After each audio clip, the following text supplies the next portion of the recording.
Hello everyone, আসসালামু আলাইকুম। সবাই কেমন আছো? আশা করি সবাই ভালো আছো। সবাইকে শুভ নববর্ষ।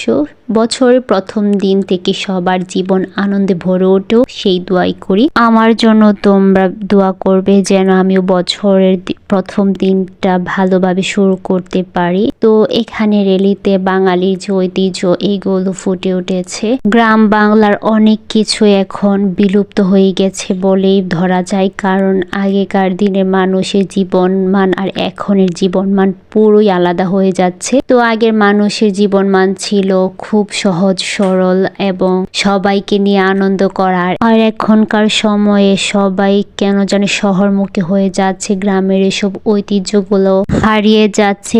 আমরা যখন ছোট ছিলাম তখন দেখা যাচ্ছে পহেলা বৈশাখ হচ্ছে একটা ঈদের দিনের মতো, কিন্তু ঈদের দিনে যেমন আমরা মুসলিমরা শুধু ঈদটা পালন করে থাকি, উপভোগ করে থাকি, কিন্তু এই নববর্ষটা দেখেছি হিন্দু মুসলিম বৌদ্ধ খ্রিস্টান সবাই মিলে পালন করে আসছে।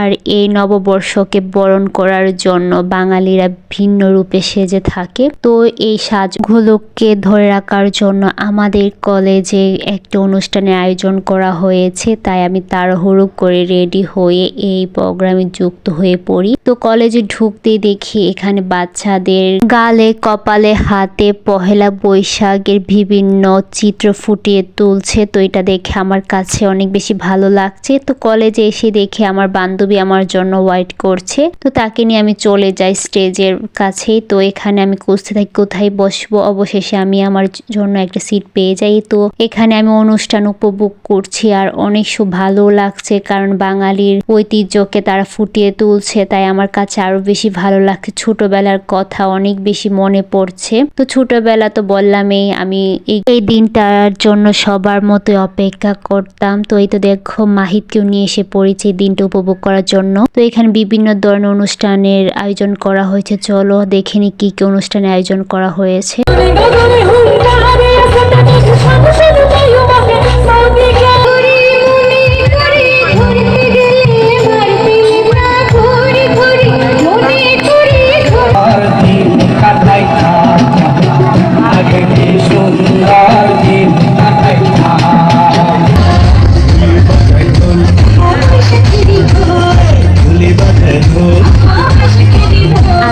রাতে প্রচুর গরম থাকার কারণে আমি অনুষ্ঠানটা পুরোপুরি শেষ করতে পারিনি। তারপর চলে গিয়েছিলাম, এখানে বিভিন্ন ধরনের স্টল বসেছিল ওইগুলো দেখার জন্য। এখানে প্রাচীন যুগের অনেক কিছু উঠেছিল, কিন্তু এইগুলোর দাম একটু বেশি থাকার কারণে আমি এখানে কিছুই কিনিনি, শুধু মাহিদকে এখানে একটু জুস খাইয়েছিলাম। এই তো দেখো সবাই কত সুন্দর করে সেজেছে। তো মাঠে এসে দেখি এখানে আমার একটা ছোট ভাই আর্ট করছে, তো তাকে একটু ভিডিও করে নিলাম। তারপর চলে গেলাম ফুচকা খাওয়ার জন্য। আর এই মামার ফুচকা তো কি বলবো, বোম্বাই মরিচ দিয়ে খেতে তো অনেক মজা। তো আজকের ভিডিওটা এই পর্যন্ত, সবাই ভালো থাকবে, সুস্থ থাকবে, আল্লাহ হাফেজ।